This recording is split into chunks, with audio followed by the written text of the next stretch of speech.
আইসা স্যাররা আসছিল, আমাদের 3 কলেজের প্রিন্সিপালরা আসার পর তারা আমাদের একটা বিষয় আশ্বস্ত করছে যে আমাদের একটা কমিটি গঠন করা হবে 3 সদস্য বিশিষ্ট, এবং তারা আগামী 3 মাসের মধ্যে একটা প্রজ্ঞাপন জারি করবে যে আমাদের বিআইটি বা মানে আমাদের বিআইটি করার সক্ষমতা আছে কিনা।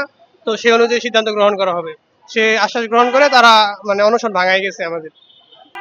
জি জি, শিক্ষকরা আমাদের মানে এই বিষয়ে জানাই গেছে যে হচ্ছে আমাদের দাবি, আমাদের বিষয়গুলো নিয়ে কাজ চলতেছে। তো এখন সচিবালয়ে এই বিষয় নিয়ে কাজ চলতেছে, আমাদের বড় ভাইরা ওখানে গিয়েছিল। তো আমরা গিয়েছিলাম ওইখানে, তো ওইখানে কাজ চলতেছে। কিছুক্ষণ পরে কাজটা হওয়ার পরে শিক্ষা মন্ত্রণালয়ের থেকে সিগনেচার, শিক্ষা সচিবের সিগনেচার আনার পর আমাদের ওটা পেশ করা হবে। যে আপাতত কমিটি গঠন করে দিয়েছে, দাবিটা ওইটাই আছে আমাদের। আমাদের 3 মাসের মধ্যে হয়তো আমরা ইনশাআল্লাহ আশা করতেছি যে আমরা আমাদের কাঙ্ক্ষিত রেজাল্টটা পাবো।